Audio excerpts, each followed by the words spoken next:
I come from. The truth is an irony, just like animal farm. Justice mean inequity. So who go say the truth? Who go say the truth? Christian can say silence. Islamic leaders silence. Kings and queens silence. Traditional leaders silence. So who go say the truth? We are the workers of the call. Now by a no better. We are the workers of the call. One guy's no better. Who go say the truth? Who go say the truth? Oh, he need it now. See what I see. So now your friend on a nine come at them. Only papi obeka nice and yeah. So I want one over you. Everybody was afraid. And until I learned to my quantity again, once my board dumping one and I cheat. But who go tell the truth? Nanai or say me. Nanso bien person beka wasam because everybody is afraid. Anya safwe muayini. Aku drop on yina dalima. Who go say the truth? Obiaja konson so to grow your mansa to me be a cacobrafo. If I need a yet, if when you know yet. Now so could down so be your back or why no keke.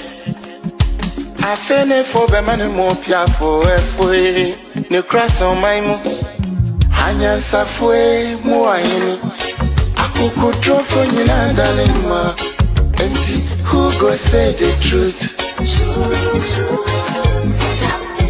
Abaya di bote chino. Yedi bi bebo nyande bi. Kachisa would your mouth pipinuma.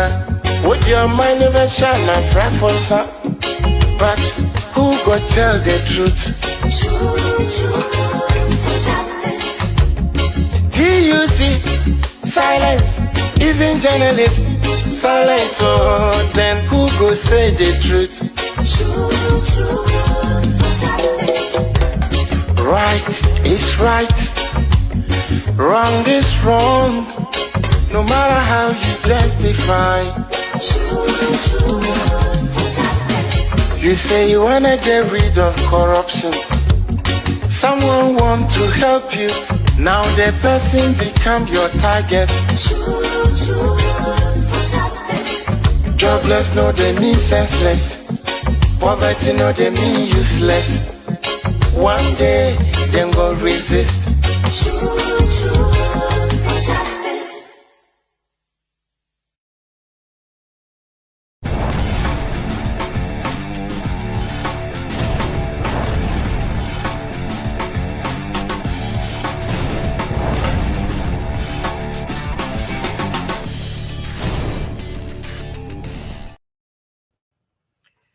Hello, good evening, and welcome to Today Ghana News TV.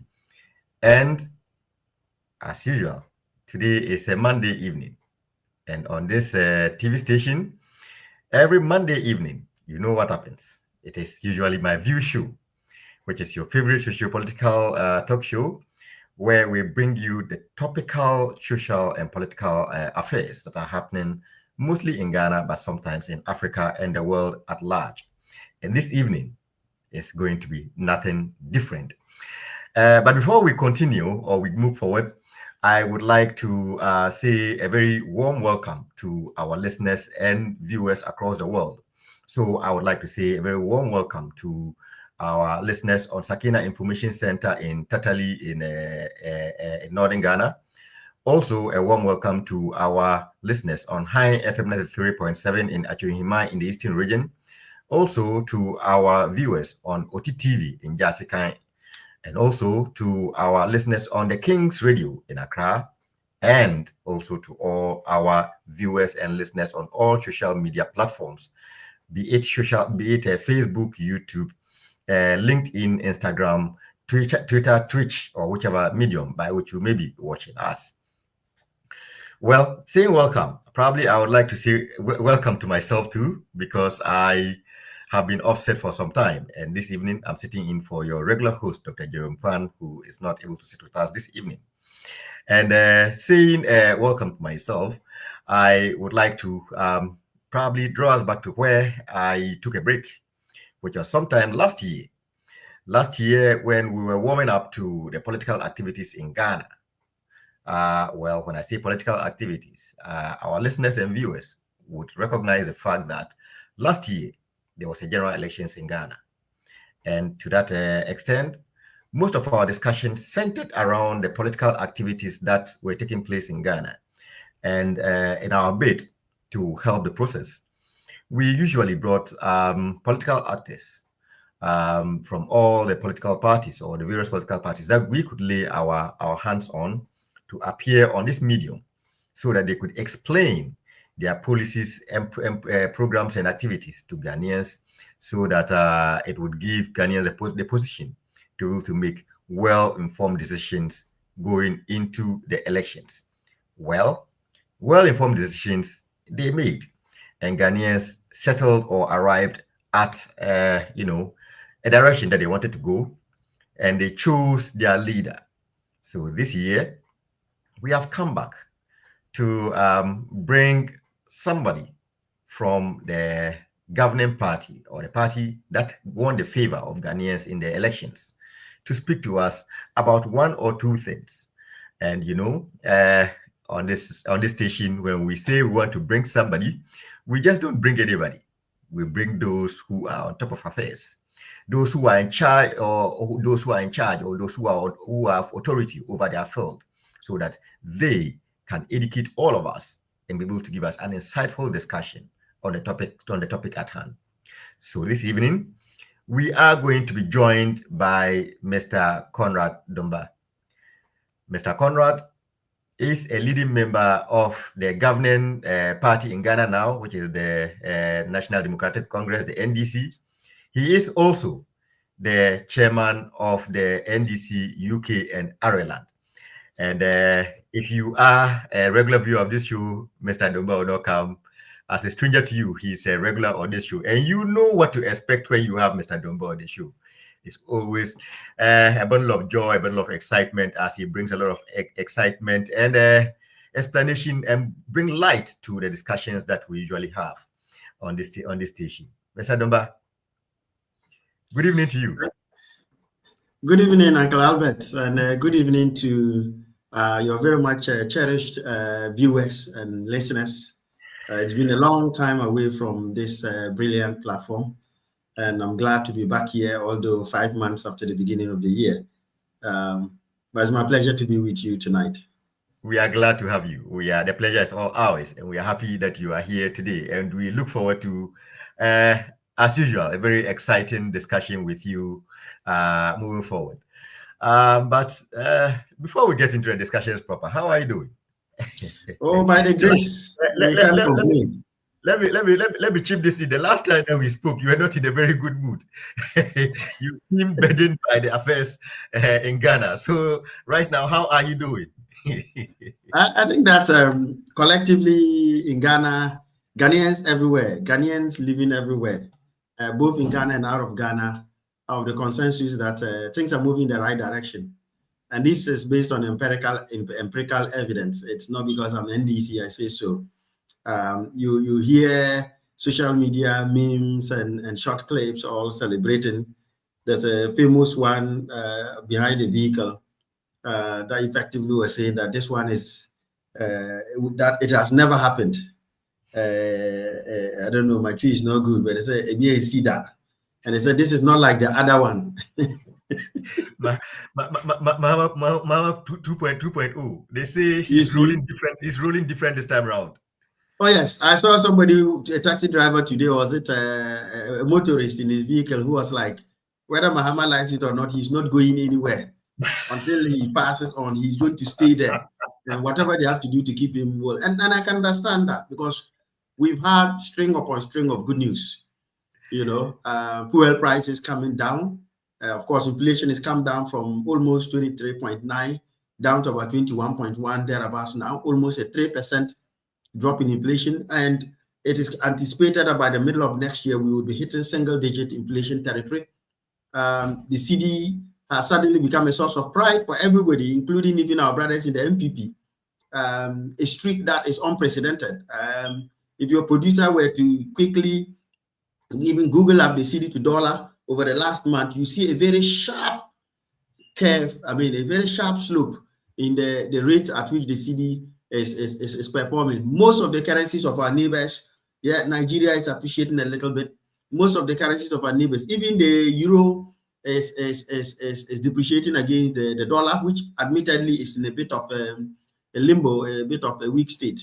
But you can see that the drastic reduction of the CD, right from about, the 17, 18, 16 down to about 12 now and counting, has filled Ghanaians with a certain confidence. And of course, you can see Guta. Only yesterday I read Obosukai, spare parts dealers, their leaders saying they need to drop the price. You know, even if you look at it, a drop from about 18, 16 down to 12, 4 to 6 CD drop in it. I think the governor told a story recently, which we may tell later on. It is telling that the stars are aligned, things are working in the right direction, and the job of the government is to maintain it. So when you see Ghanaians saying, look, this has never happened, and not just on the economic front, across all fronts, you know, so many things being launched at the same time. Governance is now a bit sane. The adults are back in the room, if I may say that. It's cause for jubilation and a cause for us to continue to encourage our leaders in Ghana to make sure they keep doing the right thing. So it's not like it's the politicians talking, it's the ordinary people on the street saying, this has not happened and we want it to continue. And that is what good governance is about. We're talking about the CD and the CD and its performance against the other SL currencies. Hopefully we'll get time to talk about it much later in the show, so that we can go into it deeper, because your people, and when I say your people, I mean your finance and economics people, have had time to digest this, and they've been speaking, and some of them are not very happy with the sharp decline. They say, somebody told me a time ago that if there's any proof that Ghana was ever colonized by the British, that you would get a proof in the fact that we complain all the time about everything. When it's good, we complain. When it's bad, we complain. Which is true. Those of us here are here, we are also still complaining. I don't know if I'm also complaining or not. But when I was in Ghana in April, only as you said last month, April, I was in Ghana in early April, the pound was about 20.6. So, you know, when you are in Ghana, then you don't want to change all the money you need at once, and then it will go up and you think, oh, shoot, I've lost. So what do? You only change as much as you need for a couple of days. And by the time you go back, statistically, we did it in May last year, November last year, December last year, even January before Jack Toronto left. And guaranteed, you don't change a lot. You just change small. Next time you go to change small, it's big, because the CD was dancing Agbaja and the pound was doing good. Now here I am in April, first time you change 20.6. A few days later, I tried to say, let me send a few more into the wallet. It's 19 point something. I'm thinking, what is happening here? Okay, all right, don't worry, we'll go back to this natural place. Then a few days later, I come down to 18. And by the time I'm leaving, almost 3 weeks later, it's down to 17. I'm thinking, hey, good geez. If I had no natural, converted everything on day one. Because in my short 3 weeks stay there, it has gone from 20.6 down to about 17.3. I've lost about 3 CDs to the pound. So from the selfish side of things, as you said, we're colonized by Britain. We are complaining. The burghers are not happy. I hear the Association of Burghers are going to petition Atu, forcing that Atu is forcing too much. And that the pound is down to 16 now from just April. Early April, it was about 20.3. Now it's down to about 16 point something. That's about a 4+ CD drop. Burgers are not happy, but Ghanaians are happy, and it's at the end of the day, well, it's Ghana that matters. It does appear for the first time Adongo metrics have been defied. It seems the Bank of Ghana governor is not only having the REITs, but it's also having the dollar. Unlike absolutely, this guy, nobody has locked the dollar. Nobody has locked the dollar. The dollar itself is finding its smoothness level, and then the CD is walking astride. If you can imagine the CD being President Mahama at 57.58%, then you can effectively give the dollar to Opana at 38.2%. So you can see the direction of travel. And somebody said the way this is going is like Mahama's good governance is so glaring that we are running a serious risk of a one-party state. In fact, when for the first time in the history of our governance, nobody has ever got to test majority in parliament. And President Mahama basically swept the floor with my poor uncle Baumia, pounded the MPP into pulp. We seized the 188 seats with more to come. The others, they are not brave enough to declare, so they are playing chaskele with it. But with or without those other ones, we are still at a super majority. Meaning technically we can even change anything in the constitution. We need to test majority to make the changes. For the first time, the minority is truly the right word. As Chairman General will say, micro minority.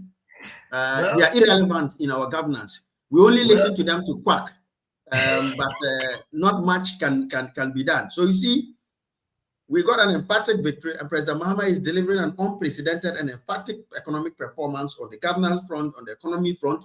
The city is even saluting President Mahama. And so when you look at the way the whole thing is going, you have President Mahama emboldening good governance, an emphatic to test majority, 58%, unprecedented in the history. And then you have our brothers who are now whining in the corner and are not sure whether they should do a thank you tour or apology tour, whether they should punch each other or bite each other on their so-called tour. Only today I heard Baumia was apologizing. And I'm wondering, why does it take you 5 months plus to now realize what has happened? But they are still not settled on who gave them that humiliation. But I think that there's no room for complacency. Our best days are ahead, and I trust that in the not too distant future, the dollar would be in single digits and would stabilize for the betterment of our country. Well, we hope and pray so. Just to send you a little bit back, if I recollect properly, the last time that we had you on this show, we're still discussing the activities moving into the general elections. And unlike other people, you seemed very upbeat about the chances of your party moving into the general elections. Well, at the time, I couldn't tell where your confidence is coming from. But events have come to prove you right. As you are saying, people are saying that this has never happened before. You are talking about the margin of win, the number of seats of the opposition in parliament, and what have you. It was almost as if you wipe your opponent on the floor. What gave you that confidence or that certainty of conviction prior to the elections? Because you seemed very clear, unambiguous in your mind. It was very clear to you that this was going to happen. Why were you of that conviction? So I would say a couple of things, probably 3 or so. Some were theoretical, some were practical. Starting from the theoretical perspective, I think from about February, March last year, we'd all got hints that national security had declared the game over for Baumia and his band of jokers, if I may use that terminology. And all they were in was in panic mode, doing what can we do to salvage this? It was very clear that the election had been lost. Then you had Musa Dankwe's polls that kept coming. Consistently, you could see this was not like the polls were mixed. A clear direction was there. And then the most important one for me is this. In the course of last year, I was in Ghana about 3 or so times. And on each occasion, I went to, of course, I come from the Upper West. I live in the Upper East. I live in Greater Accra region. I have friends, family all around regions. And each place we went to, I don't hide myself as an NDC person. Even people that typically do not tolerate the NDC, because for a long time they thought we were veranda boys. They say, Chairman, why are you with those people? You should have been with these people who are intelligentsia. Why are you with those people? Even those people swallowed their words and they were like, look, this time around, we know. And they knew, they kept, you see, it got to a point where they were not just telling us we win. They were warning us. So you and your people, if you let these MPP people steal this thing from you, we will never forgive you. In other words, Ghanaians have already settled the matter. They had already told you, we were going to vote for you. Can you protect it? In fact, some of them put it in that particular manner. So others were always warning, if you guys play the fool and we vote for you and you let them rig it, we will never forgive you.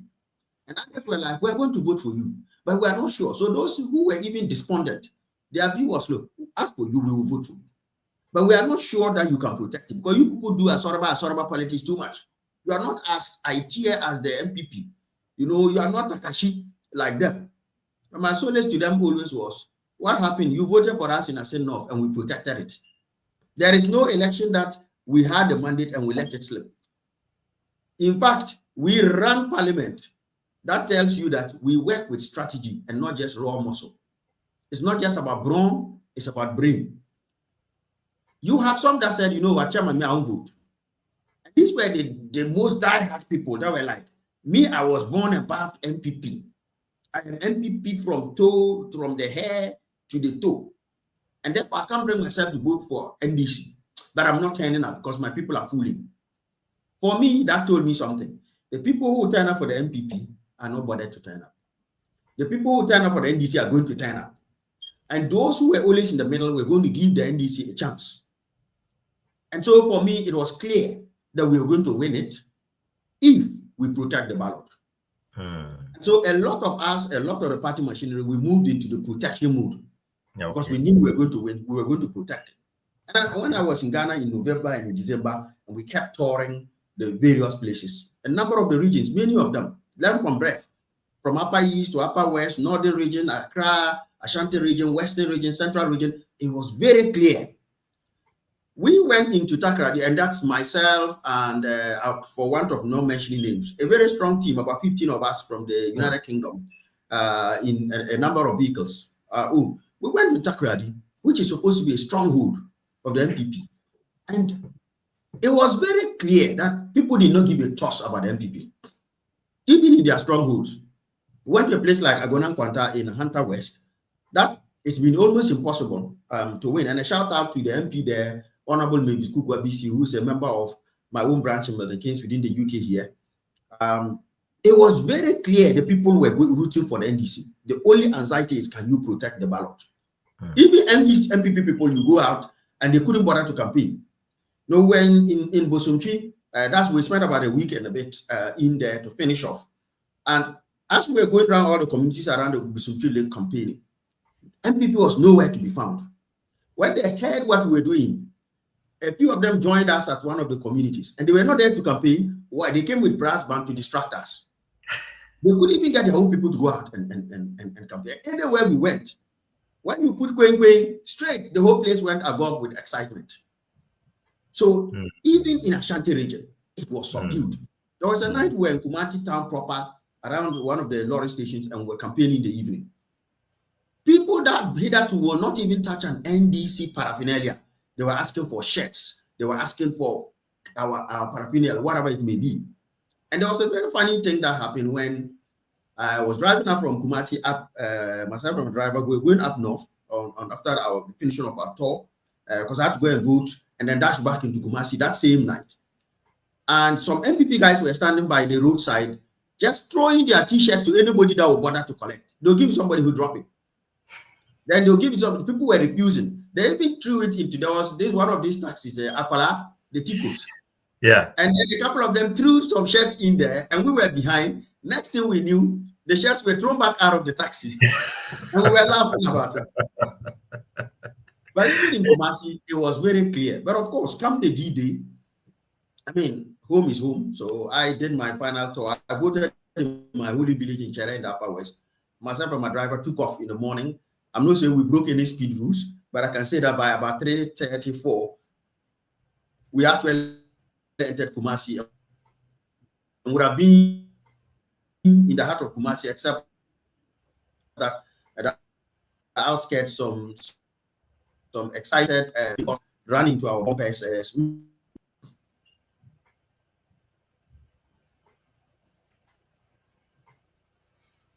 Hello, Mr. Dumba, are you with us? Hello? I think I lost you for a while. Oh, okay. I think Yes, I think they can you hear me? Yes, I can hear you now. You are yes. Hello? I can hear you now. Yes, I can hear. I can hear you now. Yes. So good. So I was just saying that I think we are back on. I think we are back on. Fantastic. So when we were coming back into Kumasi around 4:35, the whole place was like ice water. I was shocked. To be honest with you, I was shocked. We expected a little bit of a fight. I mean, my women organizer in DPT, and some of our strong members, they stayed within Kumasi and played polling agent roles within Marshall South. And I doff my hat to the over 100 plus members in the chapter, UK chapter, that were in all the sections in Ghana. We had some of our French colleagues, a few from Germany in Kumasi Central, the Marshall South, to be specific, supporting. But it was so interesting that by about 5 p.m., you could, to use the proverbial terms, hear a pin drop in Kumasi. Every place was so quiet.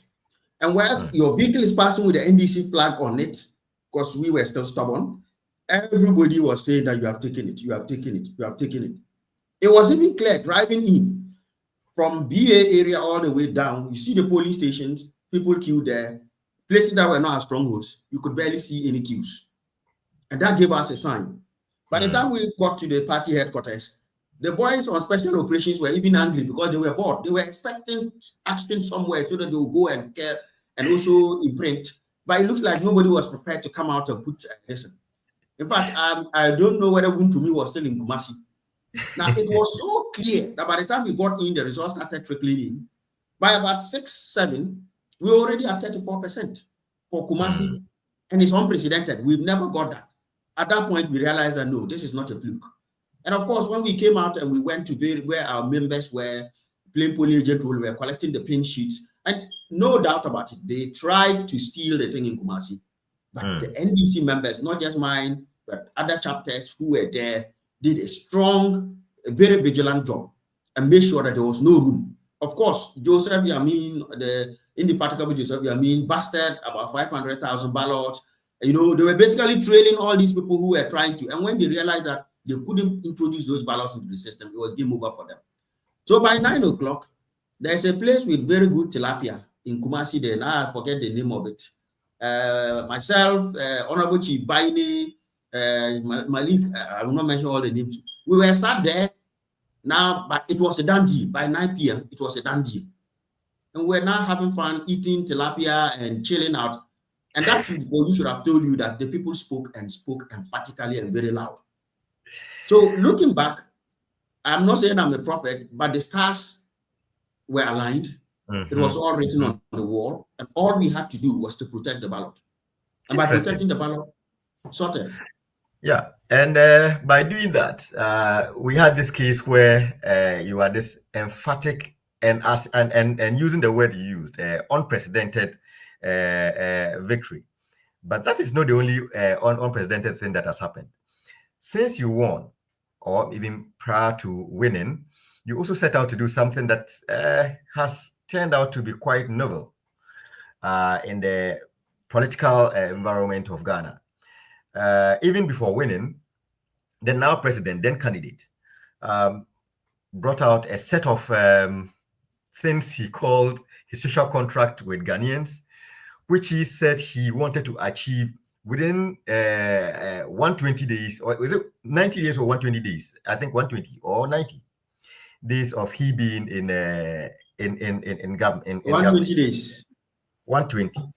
Now, this is a novel thing. This is, I mean, even for the West, normally what we have is 100 days.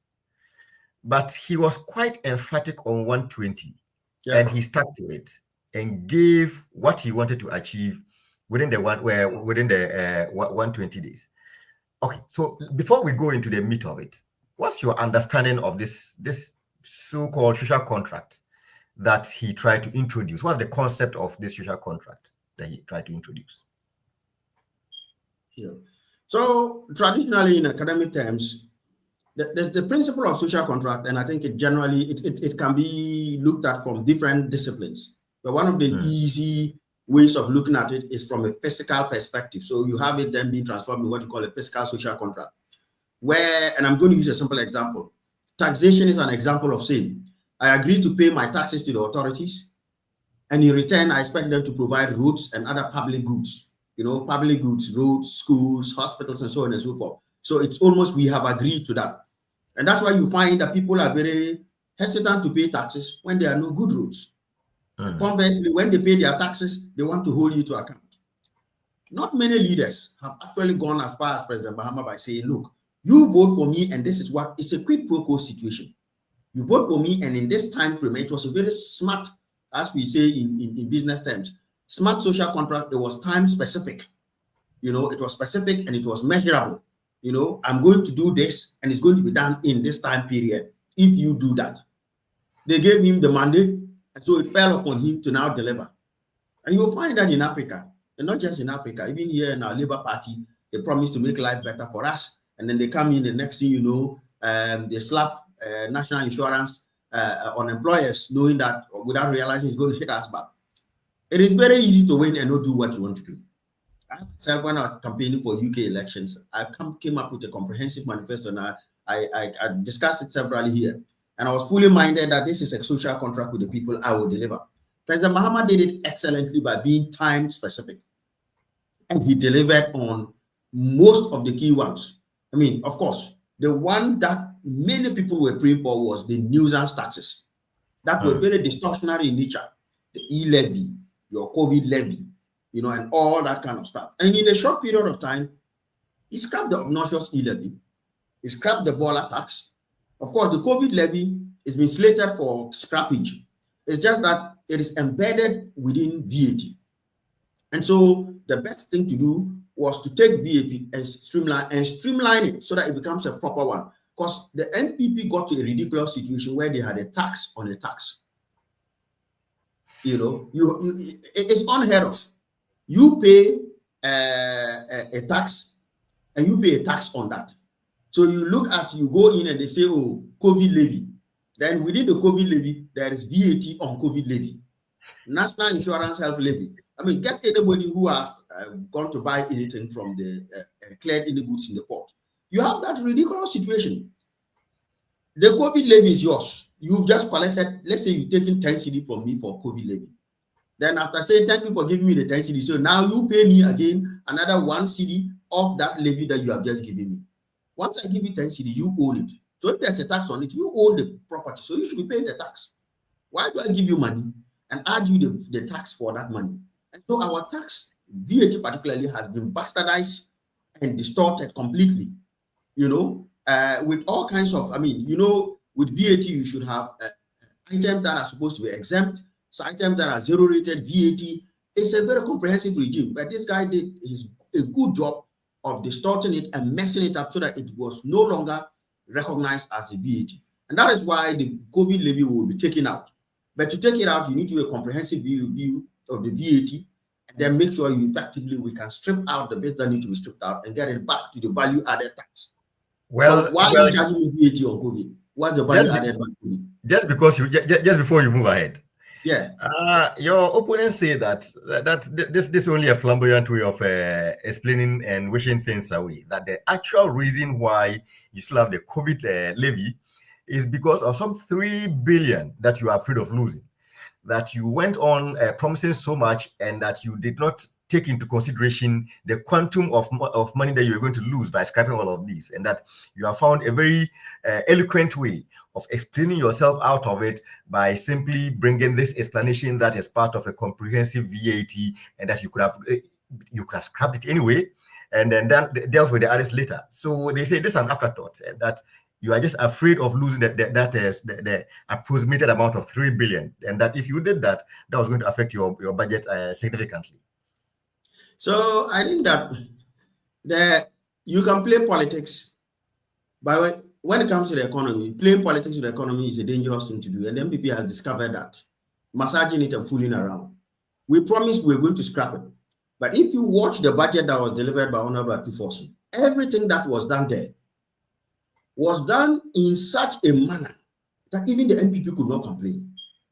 What the MPP expected, and they are still trapped in that thinking, that to reduce taxes, I must either cut some spending somewhere or lose money somewhere. What they've not realized is that there is always an opportunity to improve. And so you notice they were there, so we'll see how they're going to pay for that e-levy when they pull it out. We'll see how they're going to pay for those schools, how they're going to pay for the sanitation levy, how they're going to pay for this.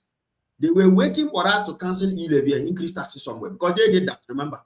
When they came in, they took some taxes and subdivided them into taxes and claimed that they had abolished 17 taxes. But then they sneaked those taxes behind into VAT. For example, I'll give you see, your VAT should have a certain, what do you call it? An exemption threshold. When you scrap it, everybody is now caught up in it. And that's one of the things they did. So effectively, people who should have not have been affected were not affected. When Honorable Atuforson released his budget, they were completely astounded, stupefied, flabbergasted, and downright out of breath. They had no clue that this is what was coming. What did he do? He took a look at all the budget lines, almost like a zero-based budgeting approach, where you are starting from the scratch and justifying every single item in your spend. And then, of course, he looked for slash funds. Almost every finance minister in the world always has a slash fund. That small little backup fund, it's like that one, nobody should know about it. And then if you need to use it to solve one problem here or there, you can do it without affecting the overall structure. And that's where he found that pot of money that was sitting there for tax refund, which was accumulated, and in fact, accumulated so much more, almost 30 billion in the course of the two parliaments, so much more than they had budgeted for e-levy. A smart minister, when you are in crisis, you fall back on that and you solve the problem. When these guys were in crisis, what did they do? They didn't fall back on it too. They carried on slapping taxes on us, taxes upon taxes, layers of taxes. And what did they do with this pot of money that had gone to extraordinary levels? Less than 40%, about 33% of it was used for the original tax refund to encourage tax compliance. Because you see, if I have to pay my taxes to the HMRC now, and if I calculate now and have to pay £1,000, and I know that, look, if I pay and tomorrow I realize that I've overpaid and I ask for a refund, I'll get the money in 24, 48 hours or 1 week. I'm not panicking about paying. But if I know it will take me 2 years to get that money back, I will delay payment. And so putting that in there was to ensure that the moment someone makes a mistake in overpaying, you pay them back. So next time they won't think twice about paying. Oh, let me pay. If it's wrong, they'll give me back anyway. And that's what Honorable Atuforson and Honorable Setagbe put in place when they were in place. When these guys came, they were not even using for it too. That is what Oforiatta was using to pay his pet projects, releasing money to National Cathedral, releasing money to that ambulance Sakawa thing that they gave it to the president's daughter and the boyfriend. So they were using it as their slash fund to pay for things outside the budget without even coming to parliament. So I'm not about Atuforson said, look, I'm not like other finance ministers that will keep this thing in my pocket and be using to chop my changing up quietly and privately, and using to pay my own. If I want money, I'll give a contract and pay even before the contractor gets signed and all that stuff. He decided to deploy that, cancel the e-levy, and the money you would have lost from e-levy was absorbed by that. Provided free tertiary education, absorbed by that. Boiler tax, scrapped, absorbed by that. And there was still enough money left to do other ambitious things, like providing for school infrastructure and on that kind of stuff. The MPP never saw it coming. The extra money that was left, Honorable Atuforson could have said, look, let's scrap COVID tax straight, and then straight away it will absorb there. But then you realize that, you see, I don't know if my viewers are familiar with the famous Jenga game, where you have pieces of wood stacked on each other, and we are all pulling one out at a time. Whoever pulls and the whole thing falls, it's on you. COVID is embedded, COVID tax was embedded into levy, was embedded into a VAT structure like that. So you pull it, and then the whole thing gets skewed. The sensible thing to do is to say, take your time, get a team, let them sit down and say, let's start taking it apart bit by bit until what is left is the solid VAT. And in so doing, that COVID levy is gone. The promise is COVID levy will be gone. And a committee has been set to make sure it is done in a sustainable manner that doesn't backfire on Ghanaians. The last time they reviewed VAT, people ended up paying more than they should pay. And that's not what Honorable Two-Person wanted to do. And so they need to get into that intelligent approach of realizing that governance is not just Takashi. It's not just by heart. Just do what you want and see what will happen. You don't play cha-cha with people's lives like that, especially when it comes to the economy. And we saw how they were playing games with us, changing things left, right, and center. If it doesn't work, they make it worse, and so on and so forth. So I disagree with that analysis they have. I encourage them to think and learn. So that hopefully in 2078, when the next MPP government comes, they will learn. Mr. Dobar, relax, calm down. 2078, why? do you want to collapse the party? Relax. But all right. John Boyd said if they should thank God they are 38.2. He said as far as concerned, if they are not rigged, they should have been getting 20. In fact, what's the name? The former minority leader, he was kind enough to say, actually, they should have gotten about 30%. But it looks like we were a bit kind to them in some places, so they got more. Well, I also heard an MPP member say that the crisis or the disaster was not in the elections, that the disaster is the aftermath of the elections and what is going on in the party right now. That is much more disastrous now than what happened in the elections. Are they talking about the showdown between Abronya and the Kung Fu MP Kennedy Ajepong? We will do our best to get them to the studio so that we can look at those in detail. Hopefully, they will be magnanimous enough to go into the details of what's happening inside there. But they are not going down without a fight, though. Still on the the social contract, 120 days social contract. The NDC gave the list, and some of which you were mentioning, list of things that they wanted to do. And the MPP says, I mean, that this is not that you are only playing to the gallery, and this is not how things are done. It's almost as though a student is going to write exams and he decides to make his own marking scheme and send to the exam hall and ask the examiners to examine mark his paper by the marking scheme, because per their thinking or their analogy, Ghanaians are the examiners, and that they should be the ones assessing you by their own metrics and not by your metrics. So by telling people to judge you by things that you have set out, anybody could have done that. For instance, naming, sending your list to Parliament within 14 days. They said those are only names. Anybody can scribble down names. After all, how many names are they? Less than 60. Anybody could have written down names and sent them to Parliament. So how is that an achievement? Besides, most of the things that are on the social contract, I just commence this, start this, start that, and you see, commence is not an achievement. Achievement is tangible, that's in yours to people's pockets. So when you say that you are going to commence, you are going to set up a committee, you are going to do what? You are just setting up committees, and that anybody can do this, and it's just an easy way out, and this is just playing to the gallery, as they say. What say you? So I think that there's something fundamentally wrong with the way the MPP looks at these things. And I'll go back to the whole principle. Look, when was the last time Ghanaians wrote a manifesto for the MPP or the NDC? Nobody does that.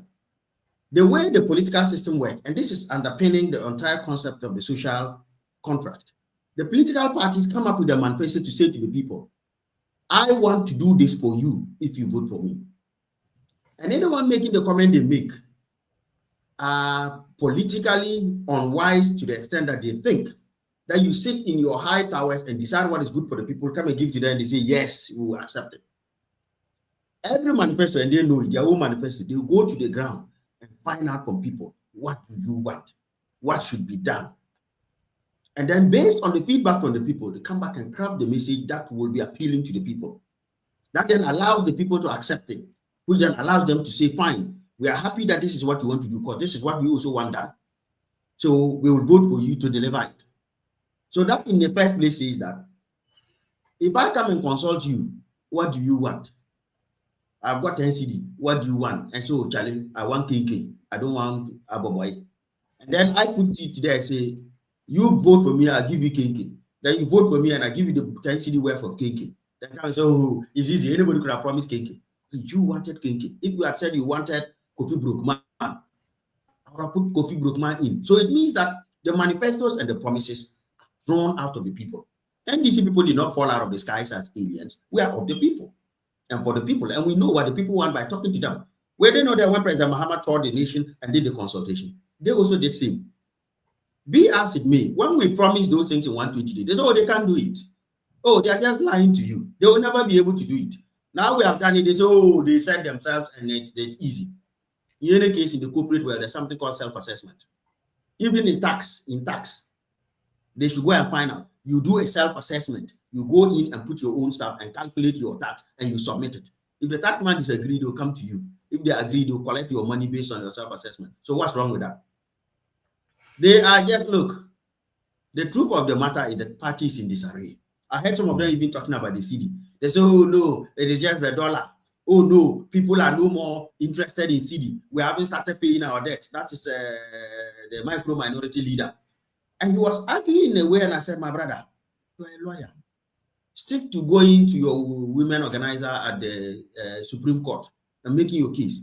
And allow your other economically oriented MPP guys to do the talking. Don't embarrass the party in the eyes of people. Is that the MPP of Jacobeche Bilamti, J. Kufuor, BJ, the Rocha, and the like? No. This is a very pale shadow of it. They should stop arguing. Ghanaians are happy with it. Mahama launches a Jumaura. He donates 6 months of his own salary. Ministers have followed suit. Other Ghanaian non-political entities have done that. Service commanders gave 3 months of their salary to it. You come and say, oh, anybody could have done that. Are you not anybody? Why didn't you do it in your 8 years? It's as simple as that. If we pick easy, what easy things did they pick? They said e-levy was going to solve Ghana's problems. What happened to this famous e-levy? Okay, Mr. Dumba, we are run out of time. So since you are a numbers person, just to give a run-up on this particular segment before we go on a break, since you are a numbers person, tell me, per your own assessment, rate your how do you call it, the performance of your party or the government that's made from your party. Rate the performance out of 10 from the 120 the social contract that they have with Ghanaians. What will be your rating out of 10? It's difficult in the world of governance to give a number. But if you look at what we promised and what we've delivered, none of the 25 key things that we promised to deliver has either not been completed or at an advanced stage of completion. In fact, the majority of them, if I may dare say, the majority of those items have been ticked off. Off my head, roughly about only maybe 6 or 7 out of the 25 are still a work in progress or advanced stage. The rest are all delivered. The most crucial things, I would say, are price stability and the stability of the currency. The question is, what we have done in terms of the cedi appreciation and in terms of fiscal consolidation is unprecedented in the history of our country. It's not just our country. Go across the world and the globe and tell me, which currency have you ever seen appreciate by as much as 16% in the space of 1 quarter or 4 months, to be specific? It is unprecedented. And if I were to grade it, I will give it an A+. Straight. If I were electoral grading on governance, this is an A+. We're just looking at A+ territory. Of course, A+ doesn't mean 100%. It means we still have room. The biggest challenge for me here is how we sustain this, how we maintain this. Because in the early days, we've still got the people's listen, particularly fiscal consolidation. If you look at this would be a good way, a good point to go on a break, because when we come back, it looks to me as though we may not be able tackle the next segment, the next topic in depth as we wanted to. So we probably would let that slide and then make time with you again so that we can discuss that in detail on a whole show, dedicate a whole show to that. But when we come back, we'll take a look at where you are going, the currency and the price of things and inflation and all of those things.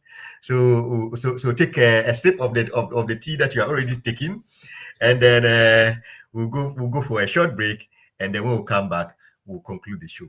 So if you are still with us, this is MyView Show here live on Today Ghana News TV, and this evening we are privileged to be joined by Mr. Conrad Domba, who is the chairman of NDC UK Ireland chapter and also a leading member of the National Democratic Congress. And this evening, we have been discussing President Mohammed's 120 days social contract with Ghanaians and how far they've gone with it. So we take a short break, and when we come back, we would look at other topics, and then we'll bring the show to an end. So stay glued, stay tuned, go nowhere. We'll be right back.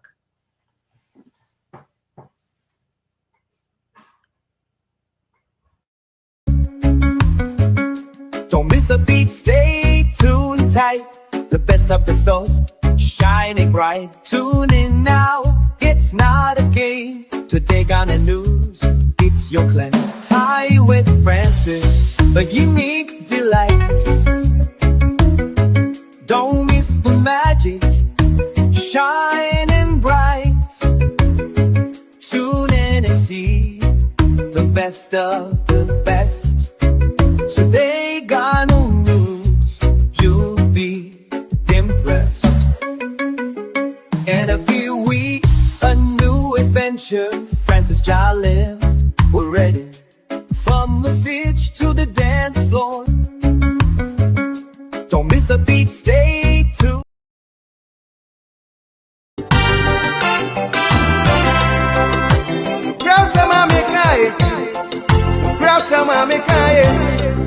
Hallelujah, hallelujah. Enka osro hine.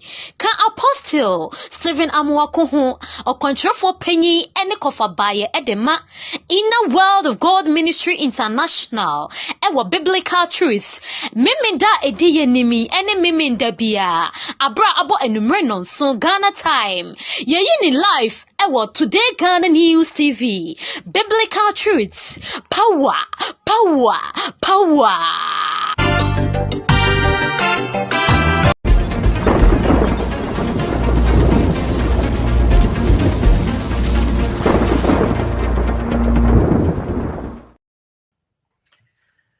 Hello, and welcome back to MyView Show here live on Today Ghana News TV, where this evening we have the pleasure of being of having Mr. Conrad Domba, who is the chairman of NDC UK Ireland and also leading member of the governing party in Ghana, the National Democratic Congress, with us. And we have been discussing President Mohammed's 120-day social contract with Ghanaians over the past 50 minutes or so. That was before we went on a break. And so welcome back. If you let's pay homage to our viewers and listeners. So if you are watching us, this is MyView Show here live on Today Ghana News TV. And we say a very big thank you to our listeners and Sakina Information Center in Tetali. Also, thank you to our listeners on High FM 3.7 in Achima in the Eastern region. Also, a warm and a thank you to the viewers of OTTV in Jasikan, and also the listeners of the King's Radio in Accra, and also to all our listeners and viewers on all social media platforms, including Facebook, Twitter, Twitch, Instagram, and what have you. So let's take some messages from our viewers and listeners. Okay, Jaframa TV, you say, wow, Albert, welcome back. Long time. Greetings from Rara in the OT region. Thank you very much, Jaframa TV. I'm happy to be back. Kwaku, good evening to you. You say you are watching from Suhum in the Eastern region. The floods have messed up our business, but still life goes on. Sorry to you about that, and sorry to all of those who have lost properties and all those who have lost lives. Our condolences to them as well in the flood. Frimpong Bafi, Frimpong, you say, Comrade Domba, you are hitting the nail you are hitting the nail in the right direction. Ghanaians made a good choice in December. You are watching from Akusi near Somenya. Thank you very much, Frimpong, for joining us. Mavis Boating, you say good evening, and you are watching with your family from Lisbon, Portugal. Your mama is a godsend. Welcome back, Albert. Thank you very much, Mavis, and thank you for doing the watching. NDC Diaspora Union, you say greetings from Amsterdam, Holland.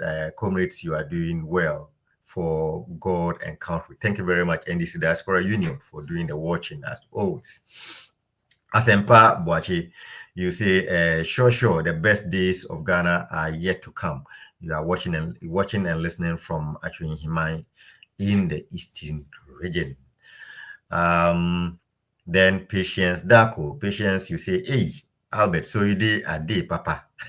Welcome back. Thank you very much. You are watching from Hamburg in Germany. Thank you very much, Patience, for always doing the watching. Ghana Himfi, you say, what a good show for our evening. Thank you for the good content. You are watching from Bususu in Frantiaqua South District. Thank you very much for doing the watching as usual. Nanata from, you say greetings from Tatali, Northern Ghana and Sakina Information Center. Greetings to you and your listeners in Tatali and the surrounding communities as well. We have Komla Afovi Atipui. Sorry if I got it wrong. Some of us NDC was born in our laps. Talking from fighting, I fought for NDC since 1992. I was full PNDC before it became NDC. Unlike Mr. Domba, some of us has been a pivotal wheel for NDC since 1992. Well, I'm not sure you know about the history of Mr. Domba. Probably predates yours. Robert Kimpe, you see, the truth well told. I was also on the ground. Kudos to all comrades who sacrificed for our victory. You are watching from France, Paris, France. All right. We go to Frima Oye. Frima, you say, good evening, and you are watching from Manthania Ho. Cement prices have also dropped more than 25% thanks to NDC and John Mahama. Wow. Thank you very much for the information. Sekapa TV, you say you are watching on YouTube from Jumapo near Radio Albert. Greetings to you and Comrade Domba. MPP is no more attractive here in the Eastern region. Well, from what the account Mr. Domba is giving, that's not surprising. Dr. Jerome Pan, you say good evening, comrades, and great presentation. Good evening to you, and enjoy the show. Hope you're having a good time. Lady Mal _2, you are reaching us via Twitch. You say, I'm being educated this evening and watching on Twitch from St. Petersburg in Russia. Kwasi Insia, you say, bravo, Albert, and your guest watching from Anglo Town in Koforidua. Thank you very much, Kwasi, for doing the watching. Brempong, you say the MPP is only good in opposition. Well, Brempong, I'm sure they'll have other ideas about that. And you say you are watching from Warsaw in Poland. Thank you very much for doing the watching. LA Consult, you say, good job, comrades. Thank you very much for doing the watching, the listening. LA Consult. John Zure. You say, no reminder that you nyeti berai. Nyaw me berai. Lawrence Apiani Yabua, you say, great show. Thank you very much, Lawrence, for doing the watching. Zola, you say you are watching from Mbeya, Tanzania. Mbeya, Tanzania. Yes. Thank you very much, Zola, for doing the watching all the way from Tanzania. Nyame, your boy. Oh, popular tea seller. Greetings from Nkwanta in the Oti region. I am the popular tea seller, yes, at the Nkwanta Lorry Station. Your program is also live on Adelima Community Information Center in Tutupene and KJB. Thank you very much, Nyame Yao Boy, for doing the watching as always. And thank you to all our viewers and listeners, including those who have not been able to send messages. We are grateful for your time. So let's welcome Mr. Conrad back to the show, and then we would wrap up.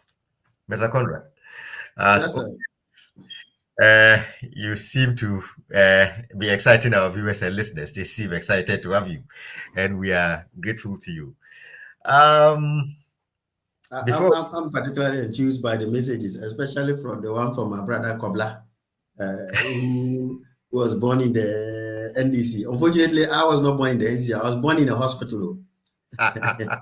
Some hospital in a town called Bolga up north. So, and then I gained consciousness into it. But congratulations to him. It's for the lives of those born in it that the NDC has produced great leaders who are changing Ghana for all of us. So we congratulate him on that massive feat. Well, I hear the people from NDC say that in the party, the diversity within the constituency or the NDC constituency is this key ingredient that keeps pushing it forward. So probably, I guess it's good that some were born into it and some were not born into it, but crawled into it. Some walked into it and others ran to it. And we see where the good Lord leads you to. So before we went on the break, you were talking about the performance of the city. And before the show started, I said some economists and people in the finance industry, not everybody's enthused about the sharp drop in the currency. There are some who make the argument that instead of making, if the central bank or the Minister of Finance could make some interventions in propping up the cedi or getting it to where it is right now, why not save the reserves? Because in their estimation, bad times are going to come, so that you could have stability over an extended period of time, probably spanning a decade or so, rather than inject your reserves into having this currency have this nosedive. And they are actually concerned about exporters, especially that the government seem to be going heavy and hard on 24-hour economy, with the expectation that this builds up to having an export-led economy. And so to that regard, that if the trend continues, not only are your exports going to be expensive, which would make them uncompetitive, but when the bad times come, and when ensure there will be bad times, you would be caught off guard, and it would result in the reverse situation, which is where the country have always been all this while. What's your take on that? So I think it's a very legitimate concern and a very good question that is asked. And I think I like to approach it from the angle of this. There's an economist with UST, Kwame Nkrumah, University of Science and Technology, who summarized what is happening as a confluence between our domestic policy reforms and favorable global economic conditions. Many of us are tempted to think that the favorable global economic conditions are the only reason driving this. And when we say favorable, it means, yes, the dollar is under a little bit of a weak streak on account of the fact that, yes, Trump has gone on these trade wars and it's subdued. But even with all of that, if you look at our neighbors, the last time I counted, even the euro marginally depreciated against the cedi in the last month or so. If you are looking at currencies that done a little bit better, you are looking at the likes of the Naira has done a little bit better. And when you look it up on public sites, you see it clearly. The CFA has been depreciating against the dollar. Many other currencies around our neighbors and in Africa have been depreciating against the dollar, including the euro, as I talked about. The dollar itself has weakened by about 2%. But in that same space, the cedi has appreciated about 16%, over 16%. So the question you'll be asking is, how does, if it is only the 2% reduction, How is that translating to 16%? But when you take a closer look and you see S&P, Standard & Poor's, they recently upgraded us from a default position, SD, that's our credit rating, to CCC+. And they expect that things will improve over the next 12 to 18 months, and they'll be giving us a further upgrade.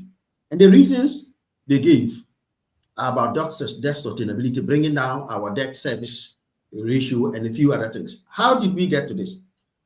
Yes, most economists agree that there are about 5 or so factors, almost 6, including the dollar's subdued state. But there are the dollar state, if you can look at it, is maybe like a bit of a pool side. What are the other push factors?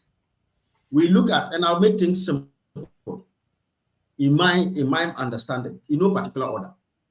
Yes, cocoa prices are at about $10,000 dollars per ton now. And this year, we don't have as much cocoa that we owe like last time. Remember in 2022, our brothers owed about 40,000 tons of cocoa for which they collected the money they didn't provide. Last year, it shot up to almost 300,000 tons, meaning they had already collected the money and chopped.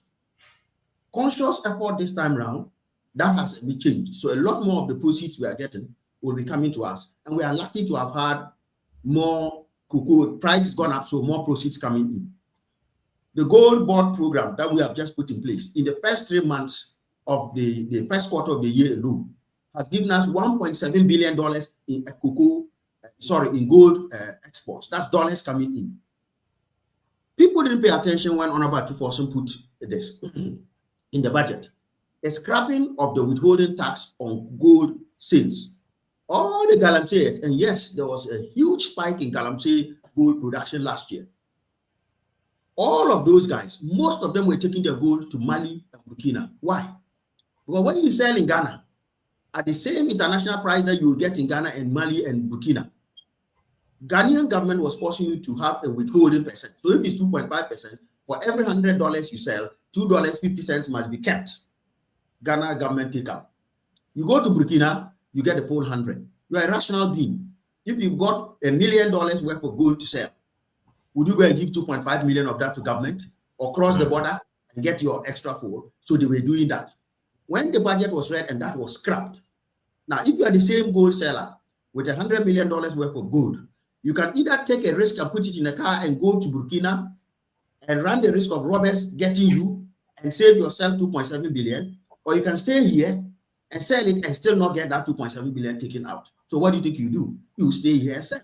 So suddenly all our small scale gold, we are getting more of it exported to us. Remember, we had been complaining that the amount of gold leaving the shores of Ghana was underreported compared to the amount that was sold. So that helped to reduce smuggling, right? So that is one thing. We had good gold proceeds in the first 3 months alone through that program, 1.7 billion. And we're expecting that on average for the rest of the year, we'll be getting an average of $1 billion from this, right? These are two things. Then remittances shot through the roof. Remittances performed excellently. It's basic. My brother, if you were preparing to build a house in Ghana and an election was coming and people were threatening fire and brimstone that we will not hand over, confidence had collapsed in the economy. If you are an investor and you want to put money there, you hold up and see what happens. Post-election, new economic environment, a positive budget, great reassurance, scrapping nuisance taxes, enabling more business. What do you think you do? You reward the confidence in the economy and you put more money in. So a lot more people will put more money. So remittances went up. All these are in dollars. So gold proceeds in dollars, gold remittances in dollars. And remember, we are no longer going for syndicated loan. We used to go and take syndicated loan, come and park it at central bank so that our reserves will be higher and to shore the city. We didn't do that. We got better gold proceeds. We got better cocoa proceeds. We got higher remittances coming in. And that again was due to certain reforms, because a lot of the remittances that were coming in were not being reported. But luckily, those structural reforms now make sure that more remittances are reported. And of course, the confidence is bringing them in. I will carry on with the monetary policy angle. A lot of these things like remittances, gold proceeds, the central bank is involved. The central bank has also engaged in a very tight monetary policy. They are no longer doing, they sold that their printing machine. So they are no longer printing money for the government like they used to do. This is a central bank that's printed about 70 billion to the previous government on the blind side of parliament. What do you think it did to the cedi? It collapsed the cedi against other currencies. Because it's simple. If even nothing happens at all, and you bring in more cedis and the same dollar is there, what do you think is going to happen? It's demand and supply. When there is more cedi chasing the dollar rise will go up. Because you go wanting the dollar at 2. I also want the same dollar, I say 2.5. And the next person comes and say 3.5. Producer says 5, it will go up. Basic. The central government has engaged in a tight monetary policy, meaning they have stopped pumping unnecessary money into the system. And that has also helped on the cedi side. If you notice, when they pumped that unprecedented amount into the economy, it destroyed the cedi in the space of a year. So this is common sense. On top of that, the central government has been very smart. Have they released some money into the system to ensure you are shoring up the cedi? Yes. Why did they do it? Remember, most companies, MTN, all the big guns, they come and operate in Ghana. They have to send their money back to South Africa to pay their mother shareholders and dividends and other stuff. Tullow Oil, Ireland, New York, London, and so on and so forth. And so the central government calibrated to say how much of that is needed, and then injected about $490 million into the system. Now, let's even assume we earn 1.7 billion in gold export proceeds, and we spend 490 million to keep the cedi where it is, even if it doesn't move. Is that not a prudent use of our money? And how will 490 out of a new 1.7 billion lead to a severe degradation in reserves? And talking of reserves, you read the S&P statement on how they upgraded. They say there has been a very conscious reaccumulation of our reserves. Between May last year to April this year alone, our gold reserves went up by as much as 40%. A couple of years ago, about 5 years ago, we were only sitting on about 1 point something tons of gold. It's now gone up. As of December, it was about 30 tons. Now it's about 31 tons. So we've added about 1.5 tons in the last 1.5. In fact, it has come down. The rate of accumulation has come down. So my brothers in the MPP say, oh, it's Baumia's gold program. My question to them is, if you had 30 tons in December and the cedi was busy dancing Agbaja, dancing Gamba, and dancing your Pone, and you had no stability, and somebody comes to add only 1.5, you now say it's now doing the right thing. It just tells you it was not just those reserves alone, but other factors that all came together. And by the way, I understand when we say our gold reserves, it doesn't mean we have the physical bars all sitting there. A portion of it is in gold bars, but a large chunk of our gold reserves is actually in dollars. So when people say, what if the dollar starts going up? What's going to happen to you? Because you're keeping dollars. Yes, the price of gold is high now. And that's why it's been hedged.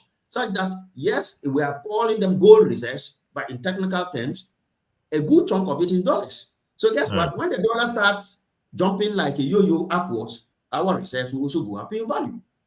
Really simple. Now, here is the elephant in the room. You see, I'll touch on the fiscal policy consolidation. When Honorable Atufosun came, in addition to the things I've talked about, one of the key things he's done, he introduced a Public Financial Management Act, new one, that is very stringent on how we manage our finances so that we don't run excessive deficits. So that's supposed to govern, and he's very strict on it. For the first time, Oforiata under this act would have gone to jail. We have criminalized malfeasance and wanton reckless public financial management. That is good. We have removed distortionary taxes like e-levy, and that is agreed. If you read the S&P and the IMF, they will tell you those distortionary taxes, they don't do the economy any good. We have streamlined them and taken them up. We have not increased a single tax that doesn't need to be, right? And we have actually reduced the burden of taxation on consumers so that those consumers will be able to take those taxes that were paid to government and use it in viable economic activity that will create jobs and stimulate the economy. But crucially, the prudent expenditure cuts that we have, effectively, we have limited ourselves to 1.5% primary surplus every year. And I explain what it is. In financial management, you have your primary surplus and your overall, if you like, your overall balance. Your primary surplus is, if I take all the income I have, let's say I have 100 billion of income, how much am I going to spend? If I spend 100 billion, then I've got a net 0. If I spend 99, I've got a surplus of 1. Now, here is the trick. Now, paying my debts, interest on your debts, and servicing your debt is part of your expenditure, right? So if of the 100, my debt expenditure, right, is probably, say, 5 billion of the 100 billion, and I add up all my other expenditure to that, and I decide to work out full expenditure, and I take out taxes. So let's say I'm looking at how much I spend without including, not taxes, including my interest income or my debt service. If my debt service is not yet there, and let's say all my expenditure without including my debt service is 90, and my income is 100, the difference of 10, at that stage, I'm calling that 10 primary surplus. So in other words, it's my first surplus before I have to pay debt. Okay. Now, if my debt servicing amount then comes to 98.5, and I add that 98.5 to my 90, I now get come to 8.5. Okay. And I add that 8.5 to my 90 goods and services bill. My total spend is now 98.5. Okay. But the amount that I have at the top there is 100. Okay. It means I've made a small, in business terms, you call it a profit, 1.5. So this primary surplus we're talking about is a surplus of 1.5 before we have to pay debt. So whenever we now go to pay debt, we have a surplus of 1.5 that can help to bring down some of our debt. So assume that our total debt was 9. And this year, we make a primary surplus of 1.5. It means that when we pay our debt, that 1.5 will bring our debt down from 9 to 7.5. Next year, another 1.5, it brings it down from 7.5 to 6. Next year, it brings it down like that. By 3 or 4 times, you have got everything done. What that does, it means we are making a deliberate move to help reduce the amount of our overall debt. This is one of the things that is giving confidence in the economy. Prior to that, you know what we used to do? If we earn 100, Ufoliata will spend all the 100 and go and borrow 10 to come and pay debt.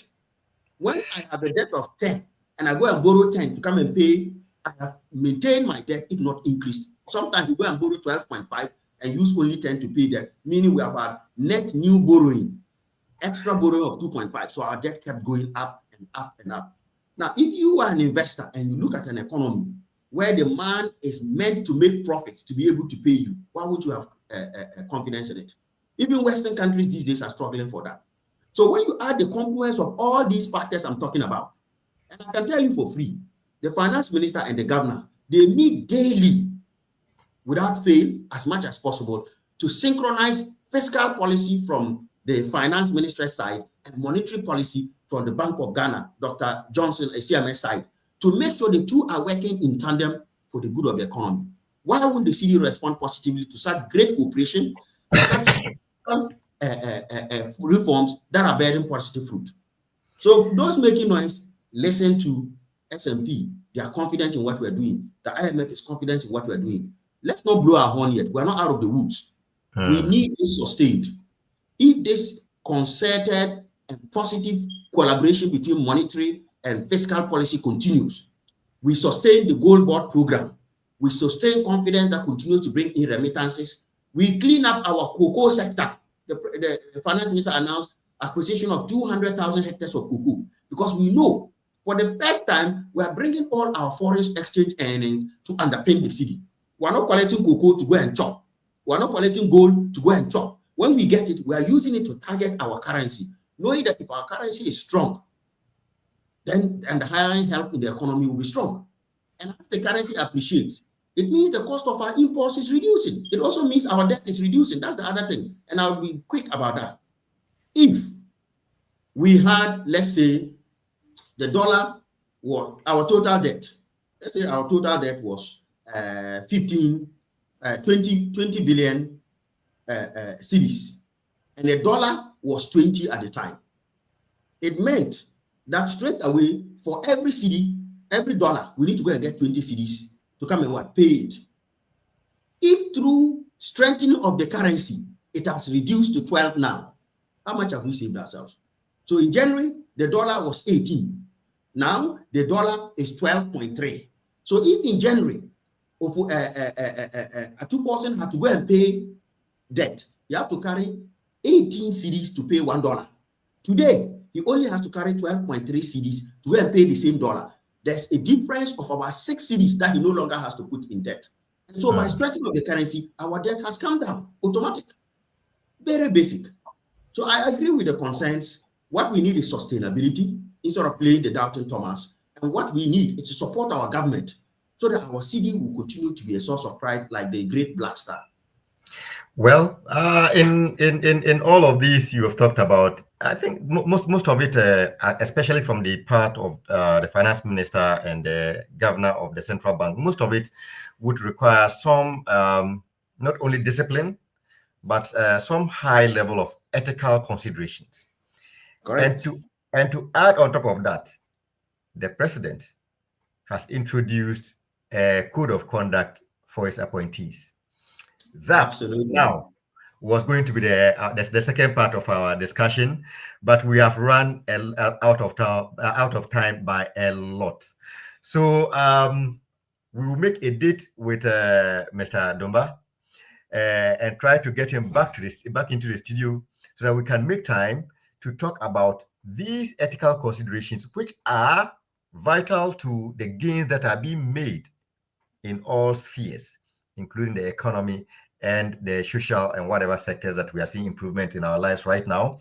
And also we'll try to look at other things, including the price, the inflation rate that is going down, and the price of goods and services that are going down at the same time, in addition to other economic matters as well. So we'll do well to get Mr. Domba back into the studio to have that conversation.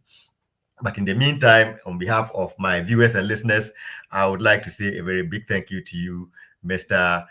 Conrad Domba, for always making the time to join us in the studio and for always making time to explain things to us, breaking them down to their basis for our understanding and for giving us a good education so that we can follow things as they happen. We are grateful to you. Thank you very much, Mr. Domba, for joining us. My gratitude to you and the production team. Thank you very much for the audience this evening. Thank you very much.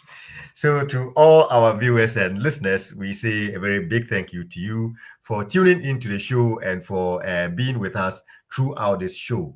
Hope you had a very nice show and that you enjoyed the show. So we say a very big thank you to our listeners on the Sakina Information Center in Teteli in Northern Ghana. Also, a big thank you to our listeners on High FM 3.7 in Achonhima in the Eastern region.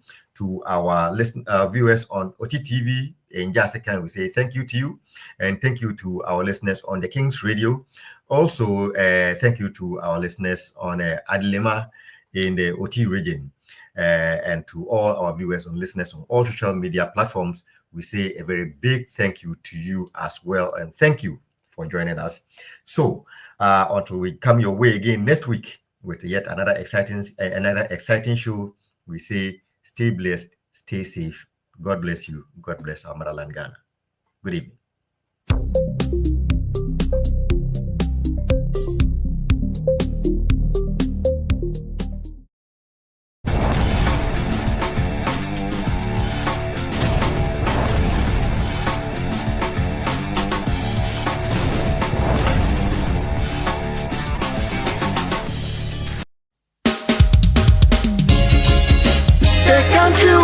Come from the truth is an irony, just like animal farm.